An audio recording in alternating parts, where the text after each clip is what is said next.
pareciera que la culminación de la reforma educativa iniciada por el gobierno del presidente Enrique Peña Nieto ha sido la presentación del nuevo modelo educativo. Una propuesta que, según las autoridades federales, se trata de la mayor apuesta en la materia que haya emprendido el gobierno mexicano en casi un siglo y que pone a nuestro país en la ruta correcta para tener mejores maestros, escuelas y contenidos que beneficien a los alumnos. Según explica el titular de la Secretaría de Educación Pública, Aurelio Nuño, esta nueva propuesta se rige por 5 ejes que, dice, contribuirán a que todas las niñas, niños y jóvenes de nuestro país desarrollen todo su potencial para ser exitosos en el siglo XXI.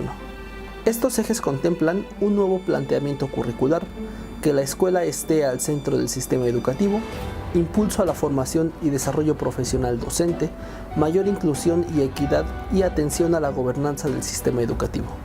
Sin embargo, para muchos expertos, el modelo nace a destiempo y con un déficit de credibilidad, pues el contexto en el que se ha presentado deja muchas dudas sobre su pertinencia. Es nuevo, tiene todo nuevecito, como se dice. Yo creo que no. El tercero constitucional, en su fracción tercera, lo que dice es: el Estado es responsable de la educación que se imparta en jardín de niños, primaria, en preescolar, primaria, secundaria y en educación normal. ¿Por qué los señores diputados no pudieron hacer la reforma constitucional de este temita en 2013? Por una razón: son ignorantes de la educación. Y reconozcámoslo, son ignorantes. Pero además de que son ignorantes, son pedantes.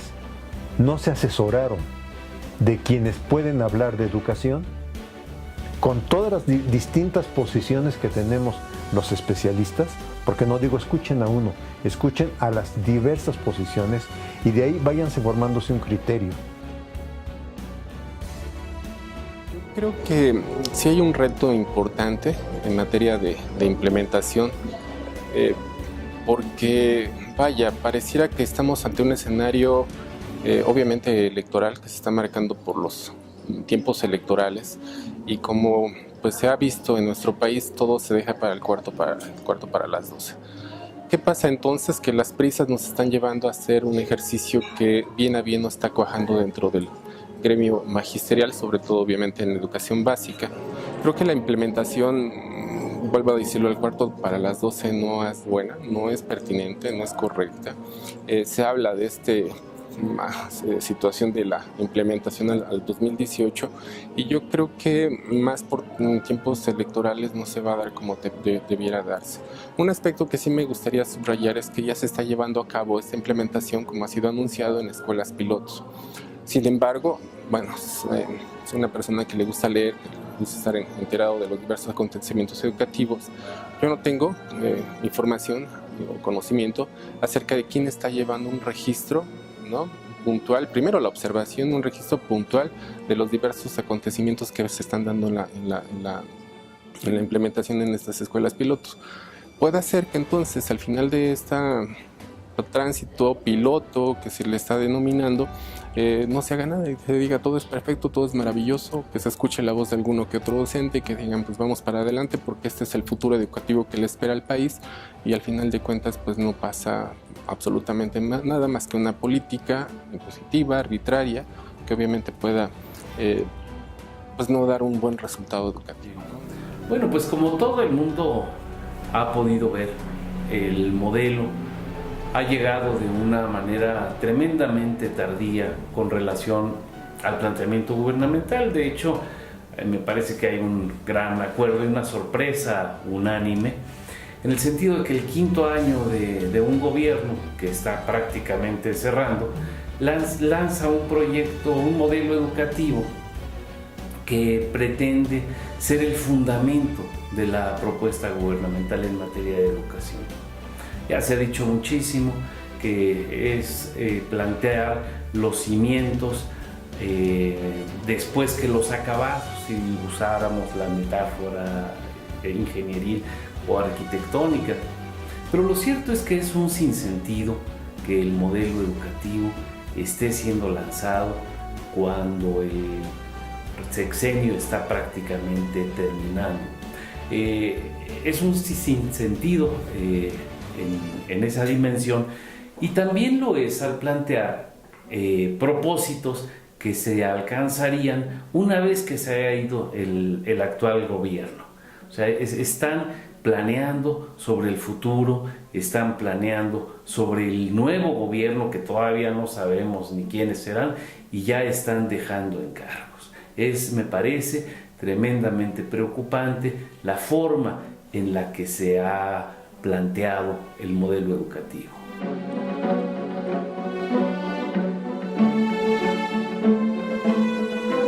Te voy a decir, este documento,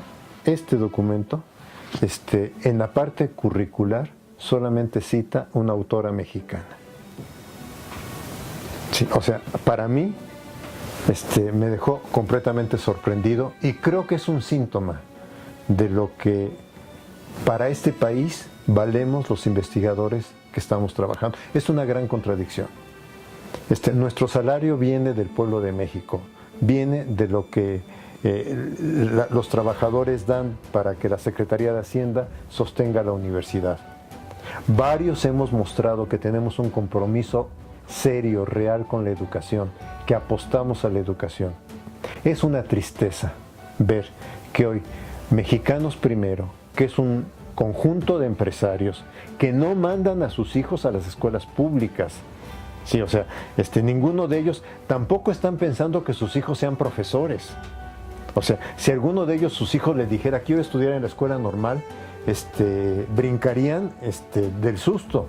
Sí, pero que hoy el Estado mexicano escuche más a organizaciones de este tipo que piensan tratar al maestro como tratan a su empleado, a su trabajador.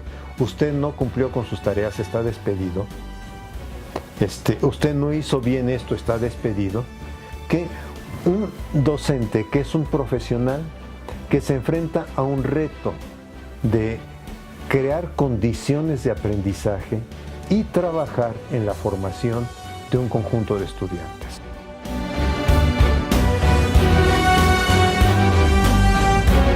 Yo creo que en un planteamiento curricular sí es necesario que se parta del docente como tal, que se recojan estas necesidades, pero para acabar pronto yo creo que en el diseño y en la propuesta curricular que se plantea en el nuevo modelo educativo, que de nuevo nada tiene, no se consideró la voz del docente. Las realidades son diversas, son complejas, son crudas, son duras y lastiman realmente a la sociedad mexicana. Si alguien no lo está observando, son precisamente ellos. Esta clase política, que finalmente es eso, es una clase política que está alejada de las verdaderas necesidades de la gente.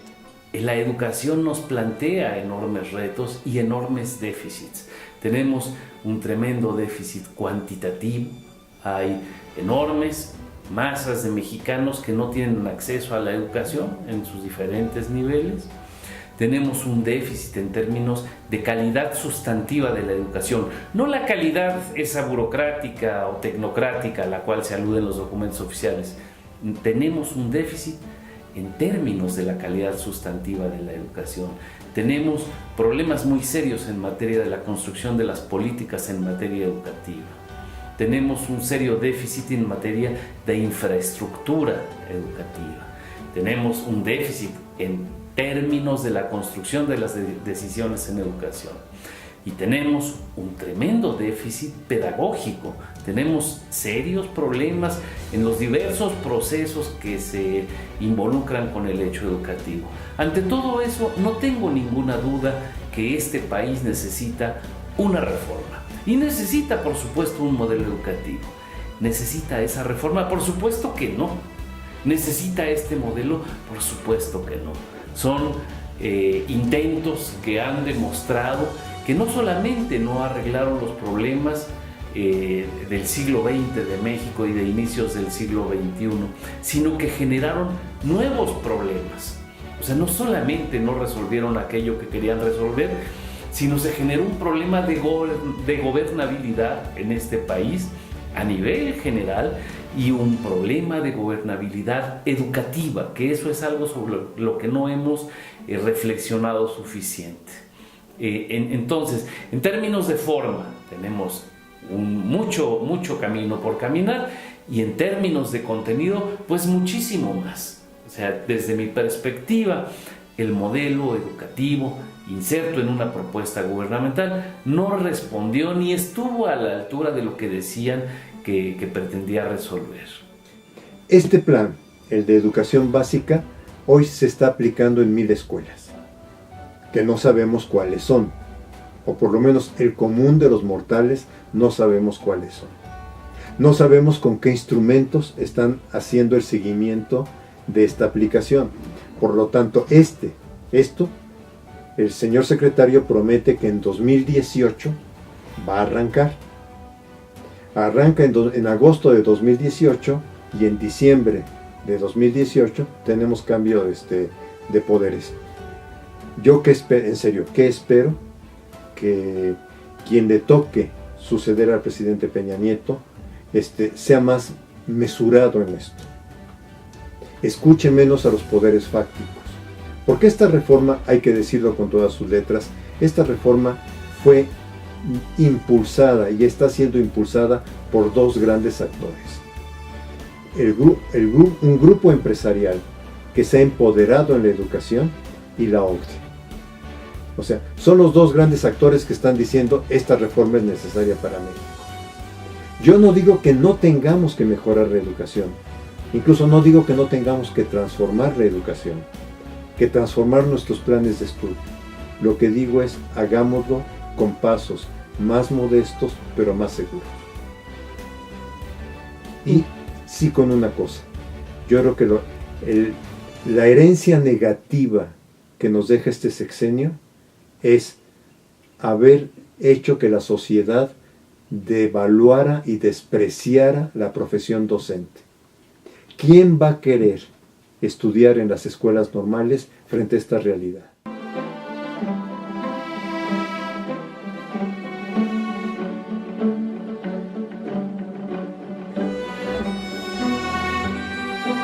¿Qué va a pasar en este momento, no? Que independientemente de quien esté como posible candidato para ocupar la presidencia de la República y obviamente en la parte de las secretarías de educación, yo esperaría, como un buen y sano deseo, el hecho que se le diera continuidad.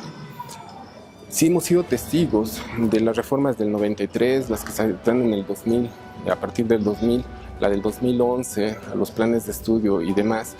Y pareciera ser, y es muy común escuchar a los maestros decir, bueno, apenas le estábamos agarrando el hilo, pues apenas estamos empapándonos de todo esto, estamos empezando a desarrollar nuestro trabajo y ya viene un cambio.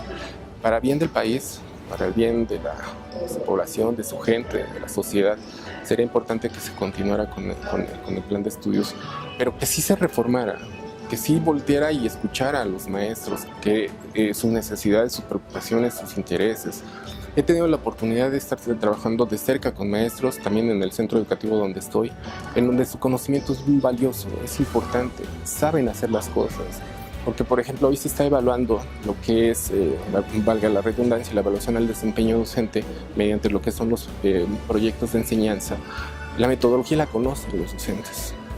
Y entonces llega el momento en el que tú dices, bueno, ¿quién está mal, no? Si la autoridad está allá arriba tras un escritorio, que de vez en cuando visita algunas escuelas y no sé, pues para la foto prácticamente ese tipo de visitas, o quienes realmente estamos atendiendo las instituciones educativas. Yo creo que hay varios ausentes en la confección de la propuesta gubernamental.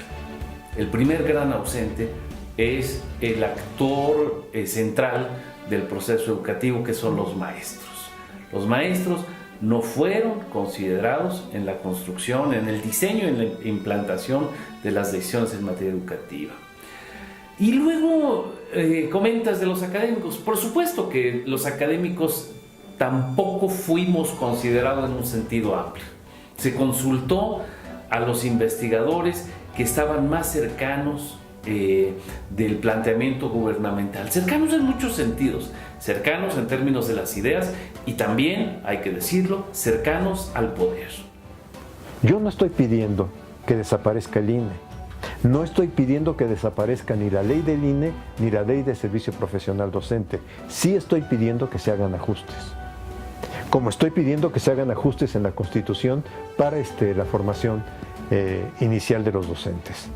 De manera que si yo formo docentes con buen rigor académico, el efecto que voy a tener es docentes que trabajen con esas competencias profesionales en el aula. Lo he escrito, lo he dicho y lo he afirmado en diversos espacios.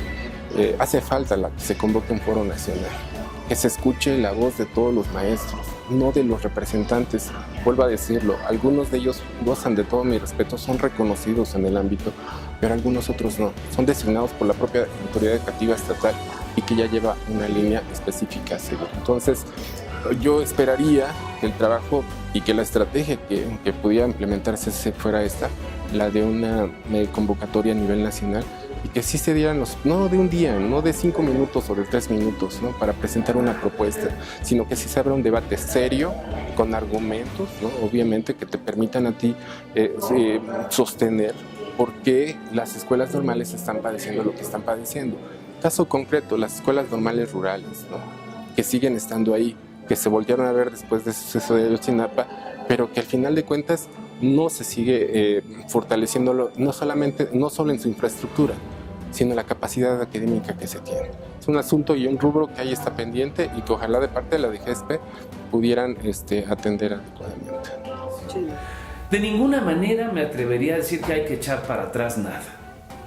Lo que me parece que es crucial es pensar todo nuevamente. No lo vamos a echar para atrás en automático. Eso sería un tremendo compromiso y un tremendo error. Tenemos que valorar entre todos, con el saber, con los intereses de la sociedad, con los intereses del grupo que alcance el gobierno. Tenemos que valorar qué educación queremos y con una enorme responsabilidad. Nuevamente, estamos construyendo la sociedad del futuro, estamos en la necesidad de apuntalar el Estado mexicano. Necesitamos un Estado consistente. Yo soy de una generación que transformó su crítica al Estado a un reclamo tremendo de que hagamos bien las cosas. Y al Estado lo construimos también socialmente.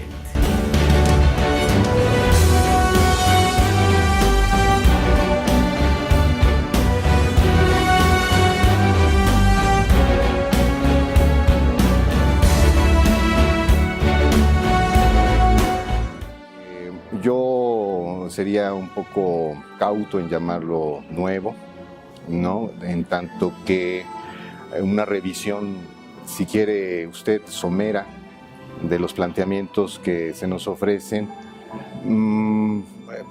La novedad no la encuentro como tal, ¿no?, sino más bien lo que llama la atención es la estructura con la que ha sido edificado, con lo que ha sido pensado, y algo que no podemos evadir en este proceso, que es la forma o las formas en las que se pretende y se está llevando a cabo en este segundo momento que le digo, que es la implementación del modelo educativo. En un primer momento, yo diría que primero sí valorar el esfuerzo que han hecho los estudiosos que están dentro de la Secretaría de Educación Pública por pensar, sintetizándolo publicitariamente como se está dando a conocer, por sintetizar toda esta estructura en un planteamiento: aprender a aprender. Aquí lo importante para nosotros es remitirnos a la significación real de lo que, valga la redundancia, significa el aprender a aprender. Va más allá de un eslogan publicitario, de un eslogan que incluso pudiera parecernos en estos tiempos preelectorales precisamente tendencioso en ese sentido. Es muy complejo, ¿no? Es muy complejo porque requiere de una serie de condiciones y de situaciones de las que se carecen precisamente a la hora de pretender implementarlo. No hay un acuerdo dentro de la misma Secretaría de Educación Pública. No hay un acuerdo entre discernir qué es lo nuevo y qué es lo viejo, por un lado. Pero por otro lado también nos enfrentamos con una coyuntura interesante, ¿no? ¿Cuál es lo interesante de esta coyuntura? No estamos en tiempos para evaluar la pertinencia del Plan de Estudios 2011, la pertinencia de éxito o fracaso. La primera generación aún no egresa como tal, ¿no? La primera generación que fue formada con el Plan de Estudios 2011. No tenemos elementos serios, información seria, que nos diga, bueno, hasta aquí llegó el Plan de Estudios 2011, es necesario reorientarlo, es necesario consolidarlo y entonces sí, emplazar la construcción de un nuevo modelo educativo que nos permita suplir las deficiencias que encontramos en la implementación del Plan de Estudios 2011, que nos permita superar los obstáculos que nos encontramos cotidianamente en el aula con la implementación del Plan de Estudios 2011 y reorientar el proceso educativo en el país. Yo no me veo, honestamente, reflejado en el planteamiento que se está estableciendo y que es necesario a nivel de exigencia institucional asimilar para poder procesar y llevarlo a cabo en el aula, ¿no? Es necesario reformar el sistema educativo nacional. La visión gubernamental es muy parca, es muy pobre y está supeditada a una lógica superior que la determina. Y esta lógica superior, pues, no es nacional, no es mexicana, ¿no? Es decir, las directrices de cómo debe de llevarse a cabo una reforma educativa no las establece lamentablemente la Secretaría de Educación Pública, sino las establecen los organismos internacionales de financiamiento, ¿no? El Banco Mundial, por ejemplo, es uno de ellos, uno de los protagonistas que aceleran, que urgen a nuestro país para que haya una reforma educativa. Más bien, esta reforma, que insisto es necesaria, debe de venir de la base magisterial, ¿no? Debe de ser pensada, analizada y llevada a cabo por los maestros, ¿no? Y dejar que los maestros sean un referente publicitario y efectivamente no esperar a que nos den la palabra. Yo creo que es el momento idóneo para tomar nosotros la palabra y decir, momento, esto que ustedes presentan como novedoso no hay tal, representa más dificultades a la hora de la implementación que beneficios. ¿Y en qué momento lo vamos a evaluar? Si no hemos evaluado el anterior. Es decir, seguimos trabajando con remedos. Y creo que ni los niños que tanto los aluden, que es por el bienestar de los niños, que es por el bienestar de la juventud, pues precisamente si pensamos en su bienestar, debemos de dejarnos de tanta demagogia y arrebatar la palabra, ¿no? Y sentar las bases para una transformación sustancial del sistema educativo nacional.